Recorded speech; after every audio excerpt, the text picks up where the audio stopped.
ಅಂದರೆ ಆಡಿಯೋ ಚೆನ್ನಾಗಿರಬೇಕು. Audio record ಮಾಡಲಿಕ್ಕೆ ಒಂದು ಚೆನ್ನಾಗಿರುವಂಥ ಮೈಕ್ರೋಫೋನ್ ಬೇಕು. ಆಮೇಲೆ ಆ ಮೈಕ್ರೋಫೋನ್ ಹೆಂಗಿರಬೇಕು ಅಂತಂದರೆ ಕಡಿಮೆ ಪ್ರೈಸನ್ನು ಹೊಂದಿರಬೇಕು. ಆಮೇಲೆ ಎಲ್ಲ ಡಿವೈಸಲ್ಲಿ ಉಪಯೋಗಕ್ಕೆ ಬರಬೇಕು. ಉದಾಹರಣೆಗೆ ಮೊಬೈಲ್ದಲ್ಲಿ ವರ್ಕ್ ಆಗಬೇಕು,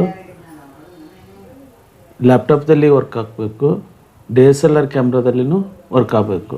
ಅಂದರೆ ಕಂಪ್ಯಾಟಿಬಲ್ ಏನಾಗಿರಬೇಕು ಅಂತಂದರೆ ಮೊಬೈಲು, DSLR ಕ್ಯಾಮ್ರಾ, ಆಮೇಲೆ ಲ್ಯಾಪ್ಟಾಪು ಮತ್ತು ಡೆಸ್ಕ್ಟಾಪ್ದಲ್ಲಿ ಅದು ಕಂಪ್ಯಾಟಿಬಲ್ ಆಗಿರಬೇಕು. ಅಂಥ ಮೈಕ್ರೋಫೋನನ್ನು ನಾನಿವತ್ತು ಈ ವಿಡಿಯೋದಲ್ಲಿ ಅನ್ಬಾಕ್ಸ್ ಮಾಡ್ತಾಯಿದ್ದೀನಿ.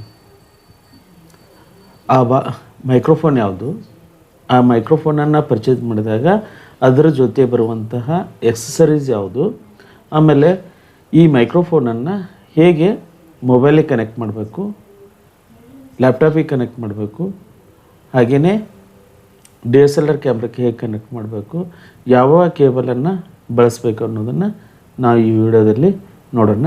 ಬನ್ನಿ, ಅನ್ಬಾಕ್ಸ್ ವಿಡಿಯೋ ಮತ್ತು ರಿವ್ಯೂ ವಿಡಿಯೋಗೆ ತಮಗೆಲ್ಲರಿಗೂ ಆತ್ಮೀಯ ಸ್ವಾಗತ. ಇಲ್ಲಿ ಬಾಕ್ಸ್ ಕಾಣಿಸ್ತಾ ಇದೆಯಲ್ಲ, ಇದನ್ನೇ ನಾನು ಈಗ ಈ ಬಾಕ್ಸ್ ಮೇಲೆ ಏನೇನು ಮೆನ್ಷನ್ ಮಾಡಿದ್ದಾರೆ, ಅದರ ಫೀಚರ್ ಏನು, ಸ್ಪೆಸಿಫಿಕೇಷನ್ ಏನು, ಆಮೇಲೆ ಈ ಬಾಕ್ಸ್ನಲ್ಲಿ ಏನೇನು ಇದಾವೆ ಅನ್ನೋದನ್ನು ಇಲ್ಲಿ ಕೊಟ್ಟಿದ್ದಾರೆ. ಅದನ್ನು ಕ್ವಿಕ್ಕಾಗಿ ನೋಡೋಣ. ಸ್ನೇಹಿತರೆ, ಇಲ್ಲಿ ಬಾಕ್ಸ್ ಮೇಲೆ ಏನೇನು ಮೆನ್ಷನ್ ಮಾಡಿದ್ದಾರೆ ಅನ್ನೋದನ್ನು ಮೊದಲಿಗೆ ನೋಡೋಣ. ಇಲ್ಲಿ ಕಾಣಿಸ್ತಾ ಇದೆಯಲ್ಲ, ಡಿಜಿಟೆಕ್ ಅನ್ನೋದೊಂದು brand name. 2-in-1 wireless microphone system for smartphone and DSLR camera. Model number ಎಷ್ಟಿದೆ ಅಂದರೆ DWM116 ಅಂತಿದೆ. ಅಂದರೆ DWM ಅಂದರೆ ಡಿಜಿಟೆಕ್ ವೈರ್ಲೆಸ್ ಮೈಕ್ರೋಫೋನು ನಂಬರ್ 116. ಆ ಚಿತ್ರವನ್ನು ಸಹ ಇಲ್ಲಿ 40 ಮೀಟರ್ ಇದೆ. ಆಮೇಲೆ 4G ವೈರ್ಲೆಸ್ ಇದೆ. ಆಮೇಲೆ ಈ ರಿಸೀವರು ಮತ್ತು ಟ್ರಾನ್ಸ್ಮಿಟರ್ದ ರನ್ ಟೈಮ್ ಎಷ್ಟಿದೆ ಅಂದರೆ 6 ಅವರ್ಸ್ ಇದೆ. ಆಮೇಲೆ ಸೌಂಡ್ ಕ್ಯಾಪ್ಚರ್ ಸಿಸ್ಟಮ್ ಹೆಂಗಿದೆ ಅಂದರೆ 360 ಡಿಗ್ರಿ ಇದೆ. ಆಮೇಲೆ ನಾಯ್ಸ್ ಕ್ಯಾನ್ಸಲೇಷನ್ ಓಪನ್ ಮಾಡಿಂದ ನೋಡೋಣಂತ. ಈಗ ಬಾಕ್ಸನ್ನು ನಾವು ಓಪನ್ ಮಾಡೋಣ. ಬಾಕ್ಸ್ ಓಪನ್ ಮಾಡಿದಾಗ ಈ ರೀತಿ ಕಾಣಿಸ್ತಿದೆ ನೋಡ್ರಿ. ಇದು ಇಲ್ಲಿ ಎಕ್ಸಸರೀಸ್ ಬಾಕ್ಸ್ ಇದೆ, ಒಂದು ಮೇನ್ ಪ್ರಾಡಕ್ಟ್ ಆದ ಮೈಕ್ಗೆ. ನಾನು ಈ ಎಕ್ಸಸರಿ ಬಾಕ್ಸನ್ನು ಓಪನ್ ಮಾಡ್ತೀನಿ ನೋಡ್ರಿ. ಆಮೇಲೆ ಮೇನ್ ಪ್ರಾಡಕ್ಟ್ ಆದ ಮೈಕ್, ಹಾಗೆ ಇದ್ರ ಒಳಗಡೆ ಯೂಸರ್ ಮ್ಯಾನ್ಯುವಲ್ ಇದೆ. ಇದನ್ನು ಆಮೇಲೆ ತೆಗಿತೀನಿ ನಾನು. ಈಗ ಬಾಕ್ಸನ್ನು ಸೈಡ್ ಇಡ್ತೀನಿ. ಆ ಬಾಕ್ಸ್ನಲ್ಲಿ ಏನೇನು ಸಿಕ್ಕು ಅಂತಂದರೆ ಒಂದು ಎಕ್ಸಸರಿ ಬಾಕ್ಸ್ ಇದೆ ಮತ್ತು ಮೈಕ್ರೋಫೋನ್ ಇದೆ. ಈಗ ಎಕ್ಸಸರಿ ಬಾಕ್ಸನ್ನು ಓಪನ್ ಮಾಡಿ ನೋಡ್ತೀನಿ ನೋಡ್ರಿ, ಇದರಲ್ಲಿ ಏನೇನಿದಾವೆ ಅಂತಂದು. ಮೊದಲಿಗೆ ನಮಗೆ ಸಿಕ್ಕಿದ್ದೇನು ಅಂತಂದರೆ ಕ್ಲಿಪ್ ಇದೆ ನೋಡ್ರಿ. ಇವು ಮೈಕ್ರೋಫೋನು ಹೋಲ್ಡ್ರ್, ಇದು ಮ್ಯಾಗ್ನೆಟ್ ಇದೆ, ಕ್ಲಿಪ್ ಇದೆ. ಅದನ್ನು ಶರ್ಟಿಗೆ ಹಾಕ್ಕೊಳ್ಳಿಕ್ಕೆ ಅನುಕೂಲ ಆಗಲಿ ಅಂತಂದು 2 ಕ್ಲಿಪ್ ಕೊಟ್ಟಿದ್ದಾರೆ.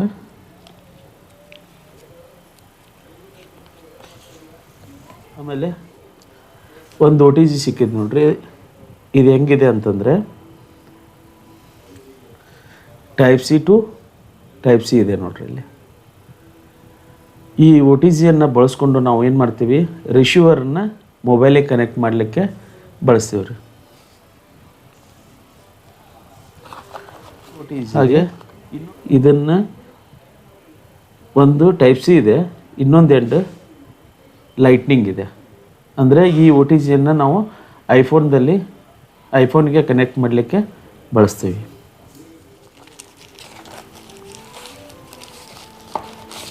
ಮತ್ತು ಇಲ್ಲಿ 2 ಕೇಬಲ್ ಇದಾವೆ ನೋಡ್ರಿ. ಈ ಮೊದಲೇ ಕೇಬಲ್ ಏನು, ಇದ್ರ ಉಪಯೋಗ ಏನಂತಂದರೆ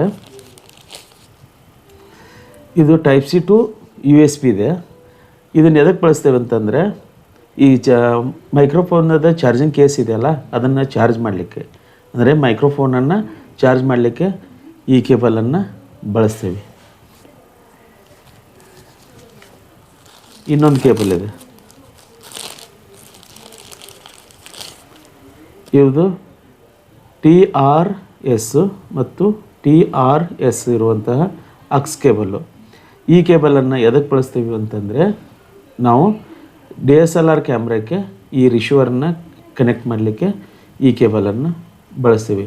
ಒಟ್ಟು 1 2 3 4 5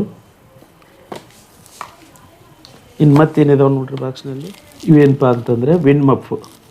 ಔಟ್ಡೋರ್ ಶೂಟಿಂಗ್ ಮಾಡುವಾಗ ಅಥವಾ ಇಂಡೋರ್ ಮಾಡುವಾಗ ಗಾಳಿ ಸೌಂಡು, ಅದರ್ ಬ್ಯಾಕ್ಗ್ರೌಂಡ್ ಸೌಂಡನ್ನು ಕಡಿಮೆ ಮಾಡಲಿಕ್ಕೆ ನಾವೇನು ಮಾಡ್ತೀವಿ, ಈ ವಿಂಡ್ ಮಫನ್ನು ಬಳಸ್ತೀವಿ.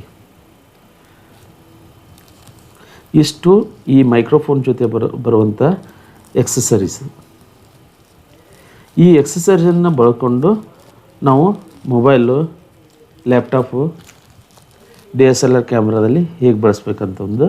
ಆದರೆ ಈ ವಿಡಿಯೋದಲ್ಲಿ ನಾನು ಮೊಬೈಲ್ ಫೋನು ಮತ್ತು ಡೆಸ್ಕ್ಟಾಪ್ದಲ್ಲಿ ಅಥವಾ ಲ್ಯಾಪ್ಟಾಪ್ದಲ್ಲಿ ಈ ಮೈಕ್ರೋಫೋನ್ ಹೇಗೆ ವರ್ಕ್ ಆಗ್ತದೆ ಅನ್ನೋದನ್ನು ಮತ್ತು ಹೇಗೆ ಕನೆಕ್ಟ್ ಮಾಡಬೇಕು ಅನ್ನೋದನ್ನು ಟೆಸ್ಟ್ ಮಾಡಿ ನೋಡೋಣ.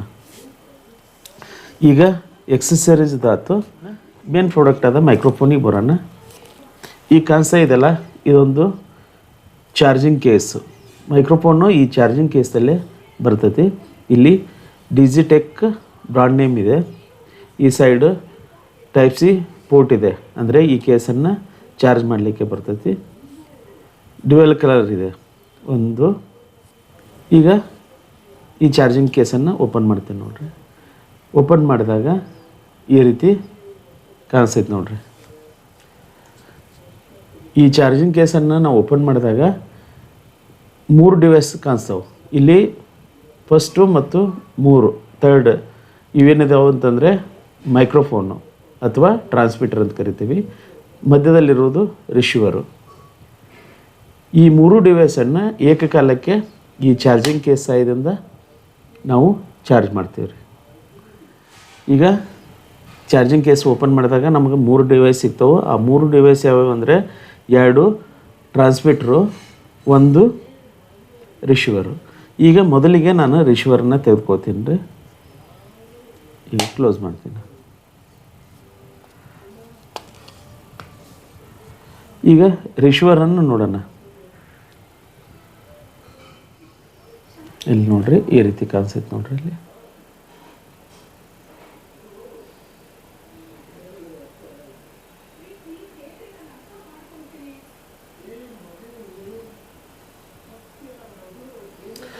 ಈಗ ನೋಡ್ರಿ, ಫ್ರಂಟ್ ಡಿಜಿಟೆಕ್ ಬ್ರಾಂಡ್ ನೇಮ್ ಇದೆ. ಅದರ ಕೆಳಗಡೆ ಟೈಪ್ ಸಿ ಪೋರ್ಟ್ ಇದೆ. ಅದರ ಬಾಜು 3.mm ಪೋರ್ಟ್ ಇದೆ. ಅಂದರೆ ಈ ರಿಸೀವರ್ನ ಕನೆಕ್ಟ್ ಮಾಡಲಿಕ್ಕೆ ಅನುಕೂಲ ಆಗಲಿ ಅಂತಂದು 3.5mm ಪೋರ್ಟನ್ನು ಕೊಟ್ಟಿದ್ದಾರೆ. ಆಮೇಲೆ ಕ್ಲಿಪ್ ಇದೆ ರೀ. ಇದನ್ನು ಕ್ಯಾಮ್ರಾಕ್ಕೆ ಜೋಡಿಸ್ಲಿಕ್ಕೆ, ಮೊಬೈಲಿಗೆ ಜೋಡಿಸ್ಲಿಕ್ಕೆ ಅನುಕೂಲ ಆಗಲಿ ಅಂತಂದು ಇಲ್ಲೊಂದು ಕ್ಲಿಪ್ ಕೊಟ್ಟಿದ್ದಾರೆ. ಹಾಗೆ ಇಲ್ಲಿ ನೋಡ್ರಿ, ಚಾರ್ಜಿಂಗ್ ಇಂಡಿಕೇಟರ್ ಇದೆ. ಆಮೇಲೆ TX1 TX2 ಇಂಡಿಕೇಟರ್ ಲೈಟ್ ಇದಾವೆ ರೀ. ಹಾಗೆ ಇಲ್ಲಿ gain level 3 level indicator light ಇದಾವೆ ನೋಡ್ರಿ. ಈಗ ಇದನ್ನು ಪ್ರೆಸ್ ಮಾಡ್ತೇನೆ ನೋಡ್ರಿ. ಈಗ 4 ಪಾಯಿಂಟ್ ಕಾಣಿಸ್ತಾವಲ್ರಿ ಗ್ರೀನ್ ಲೈಟ್, ಅಂದರೆ ಫುಲ್ಲಿ ಚಾರ್ಜ್ ಐತೆ ಅಂತ ಅರ್ಥ. ಆಮೇಲೆ TX1 TX2 ಬ್ಲಿಂಕ್ ಆಗಾಗ್ತಾವೆ, ಅಂದರೆ ಇನ್ನೂ ಈ ಡಿವೈಸ್ ಟ್ರಾನ್ಸ್ಮಿಟರ್ ಜೊತೆ ಪೇರ್ ಆಗಿಲ್ಲ ಅಂತ ಅರ್ಥ, ಬ್ಲಿಂಕ್ ಆಗ್ತಾಯಿದ್ರೆ. ಆಮೇಲೆ ಗೇನ್ 3 ಲೆವೆಲ್ ಇದೆ ರೀ. ಈಗ ಇನ್ನೊಂದು ಪ್ರೆಸ್ ಮಾಡಿದರೆ ಫಸ್ಟ್ ಲೆವೆಲಿಗೆ ಬರ್ತೈತೆ ಅದು. ಇಷ್ಟು ಫಸ್ಟಿಗೆ ಇರುವಂಥ ರಿಸೀವರ್ದ ಪೊಸಿಷನ್ ಇದು. ಒಟ್ಟು 4 ಇಂಡಿಕೇಟರ್ ಲೈಟ್ ಇದಾವೆ ರೀ. ಒಂದು ಚಾರ್ಜ್ ಎಷ್ಟಿದೆ ಅನ್ನೋದು ತೋರಿಸ್ಲಿಕ್ಕೆ, ಆಮೇಲೆ ಯಾವ ಟ್ರಾನ್ಸ್ಮಿಟರ್ ಕನೆಕ್ಟ್ ಆಗಿದೆ ಅನ್ನೋದು ತೋರಿಸ್ಲಿಕ್ಕೆ 2 ಇಂಡಿಕೇಟರ್ ಲೈಟ್ ಇದೆ. ಆಮೇಲೆ ಈ ಮೈಕ್ರೋಫೋನದ ಗೇನನ್ನು ಹೆಚ್ಚು ಕಡಿಮೆ ಮಾಡಲಿಕ್ಕೆ ಅದರ ಲೈಟ್ ತೋರಿಸ್ಲಿಕ್ಕೆ ಇಂಡಿಕೇಟರ್ ಲೈಟ್ ಇದಾವೆ. ಆಮೇಲೆ ಇಲ್ಲಿ ಹಳದಿ ಅಥವಾ ಯೆಲ್ಲೋ ಬಟನ್ ಇದೆಯಲ್ಲ, ಇದು ಮೋಡ್ ಬಟನ್ನು. ಈ ಪ್ರೆಸ್ ಮಾಡೋದ್ರಿಂದ ಗೇನನ್ನು ಹೆಚ್ಚು ಕಡಿಮೆ ಮಾಡ್ಕೋಬೋದು. ಇಷ್ಟು ಈ ಟ್ರಾನ್ಸ್ಮಿಟರ್ದಾಯಿತು, ರಿಸೀವರ್ದಾಯ್ತು ಇದು. ಇನ್ನು ಟ್ರಾನ್ಸ್ಮಿಟ್ರಿಗೆ ಬರೋಣ. ಎರಡೂ ಟ್ರಾನ್ಸ್ಮಿಟ್ರು ಒಂದೇ ರೀತಿ ಇದಾವ್ರಿ. ಈಗ ನೋಡ್ರಿ,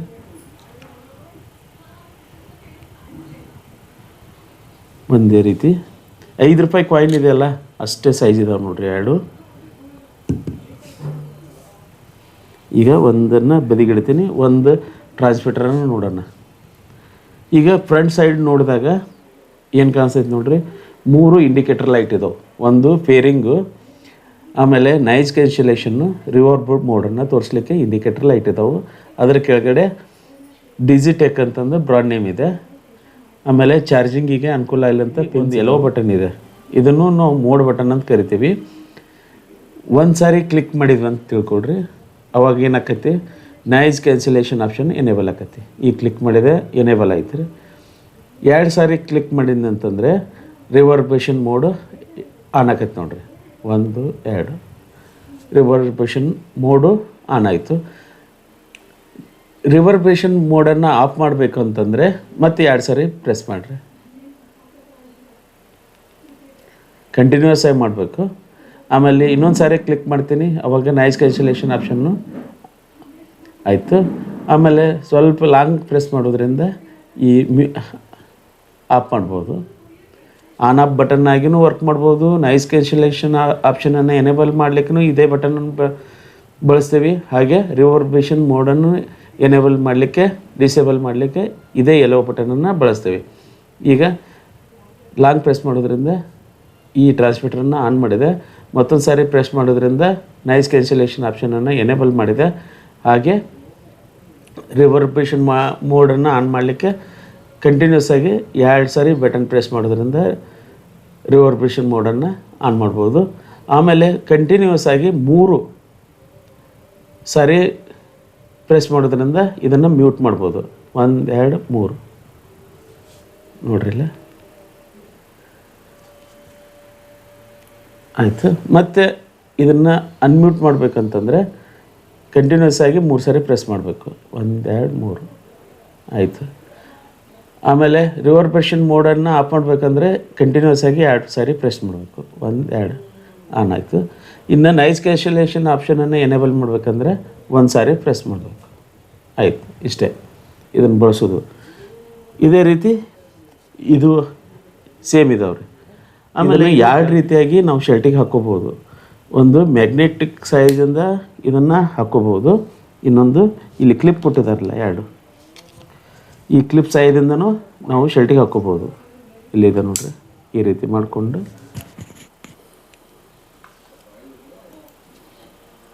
ಇಲ್ಲಿ ಶರ್ಟಿಗೆ ಹಾಕ್ಕೋಬೋದು. ಈ ರೀತಿಯಾಗಿ ಇಲ್ಲ ಅಂತಂದರೆ ಮ್ಯಾಗ್ನೆಟಿಕ್ ಸಹಾಯದಿಂದನೂ ನಾವು ಇದನ್ನು ಹಾಕೋಬೋದು. ಕ್ಲಿಪ್ ಬೇಡಪ್ಪ ಅಂತಂದರೆ ಇಲ್ಲಿ ನೋಡ್ರಿ, ಇಲ್ಲಿ ಕ್ಲಿಪ್ ಮ್ಯಾಗ್ನೆಟು ಮತ್ತು ಇಲ್ಲಿ ಮ್ಯಾಗ್ನೆಟ್ ಇದೆ. ಈಗ ನಾನು ಈಗ ಪ್ಯಾಕೆಟಿಗೆ ಹಾಕ್ಕೊತೀನಿ ನೋಡ್ರಿ. ಇಲ್ಲಿ ಹಾಕ್ಕೊಂಡು ಈ ಸಾರಿ ಶರ್ಟಿಗೆ ಹಾಕೋಬೋದು. ಈ ರೀತಿ ಹಾಕ್ಕೋಬೋದು. ಇಷ್ಟು ಈಗ ಮೈಕ್ರೋಫೋನ್ ಬಗ್ಗೆ ತಿಳ್ಕೊಂಡ್ವಿ. ಈಗ ನಾನು ಏನು ಮಾಡ್ತೀನಿ, ಲ್ಯಾಪ್ಟಾಪಿಗೆ ಕನೆಕ್ಟ್ ಮಾಡಿ ಆಡಿಯೋನ ಟೆಸ್ಟ್ ಮಾಡ್ತೀನಿ ನೋಡಿರಿ.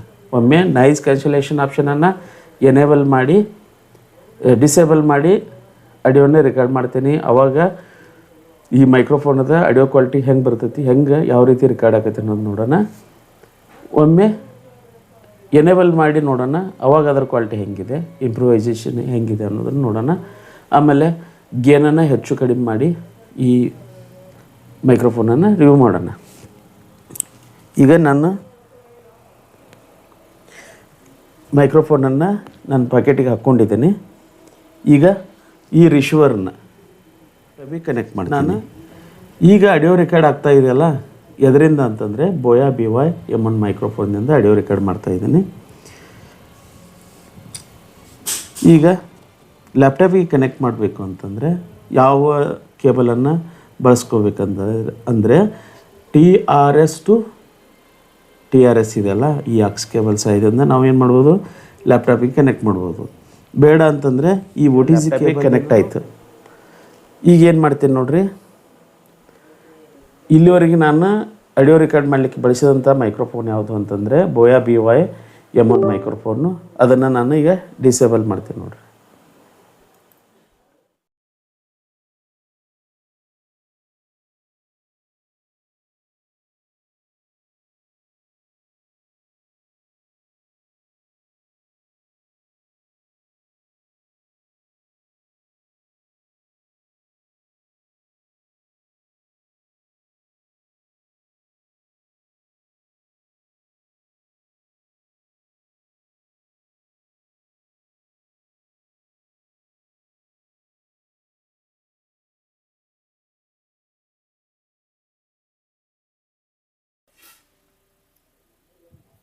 ಸ್ನೇಹಿತರೆ, ನಾನೀಗ ಡಿಜಿಟೆಕ್ DWM-116 ಅನ್ನುವಂಥ ಮೈಕ್ರೋಫೋನನ್ನು ನಾನು ಏನು ಮಾಡಿದ್ದೀನಿ ಅಂತಂದರೆ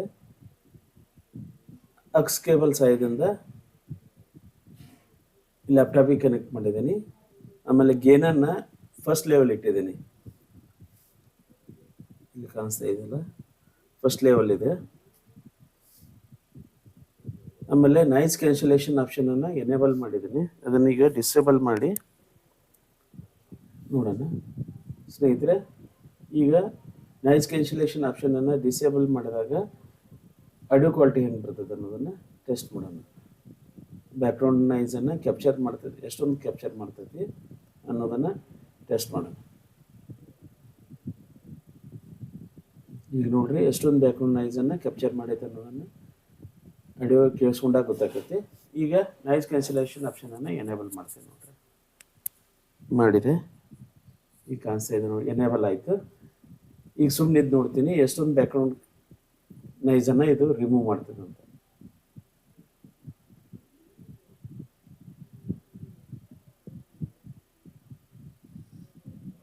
ಈಗ ಎರಡು ಸಂದರ್ಭದಲ್ಲಿ ನಾಯ್ಸ್ ಕ್ಯಾನ್ಸಲೇಷನ್ ಆಪ್ಷನನ್ನು ಡಿಸೇಬಲ್ ಮಾಡಿದಾಗ ಆಡಿಯೋ ಕ್ವಾಲಿಟಿ ಹೆಂಗೆ ಬಂತು, ಆಮೇಲೆ ನಾಯ್ಸ್ ಕ್ಯಾನ್ಸಲೇಷನ್ ಆಪ್ಷನನ್ನು ಎನೇಬಲ್ ಮಾಡಿದಾಗ ಆಡಿಯೋ ಕ್ವಾಲಿಟಿ ಹೆಂಗೆ ಬಂತು, ಆಮೇಲೆ ಫಸ್ಟ್ ಲೆವೆಲ್ ಗೇನನ್ನು ಇಟ್ಟಾಗ ಆಡಿಯೋ ರೆಕಾರ್ಡಿಂಗ್ ವ್ಯಾಲ್ಯೂಮ್ ಹೆಂಗಿದೆ ಅನ್ನೋದನ್ನು ನೋಡೋಣ. ಈಗ ಎರಡನೇದಾಗಿ ನಾವೇನು ಮಾಡೋಣ, ಇಲ್ಲಿ ರಿಶೀವರ್ದಲ್ಲಿರುವಂಥ ಯೆಲ್ಲೋ ಬಟನನ್ನು ಪ್ರೆಸ್ ಮಾಡಿ ಸೆಕೆಂಡ್ ಲೆವೆಲಿಗೆ ಹೋಗೋಣ. ಗೇನನ್ನು ಸೆಕೆಂಡ್ ಲೆವೆಲಿಗೆ ಇಟ್ಟಿದ್ದೀನಿ. ಈಗ ಆಡಿಯೋ ಕ್ಯಾಪ್ಚರಿಂಗ್ ವ್ಯಾಲ್ಯೂ ಎಷ್ಟೊಂದು ಹೆಚ್ಚಾಯ್ತು ಅನ್ನೋದನ್ನು ಪರೀಕ್ಷೆ ಮಾಡೋಣ. ಇನ್ನು ಥರ್ಡ್ ಲೆವೆಲ್ದಲ್ಲಿ ಗೇನನ್ನು ಫುಲ್ ಇಟ್ಟಿದ್ದೀನಿ. ಹಾಗೆ ನಾಯ್ಸ್ ಕ್ಯಾನ್ಸಲೇಷನ್ ಆಪ್ಷನ್ನ ಎನೇಬಲ್ ಆಗಿದೆ. ಆಮೇಲೆ ಇದರ ಹೊರತಾಗಿ ಯಾವುದೇ ಸೆಟ್ಟಿಂಗ್ ಮಾಡ್ಕೊಳ್ಳದೆ ನಾವು ವಿಡಿಯೋನ ರೆಕಾರ್ಡ್ ಮಾಡ್ತಾ ಇದ್ದೀನಿ. ಈಗ ಆಡಿಯೋ ಕ್ವಾಲಿಟಿ ಹೆಂಗಿದೆ, ಆಮೇಲೆ ಮುಂದಿನ ವಿಡಿಯೋ ಅಥವಾ ಯಾವಾಗಲಾದ್ರೂ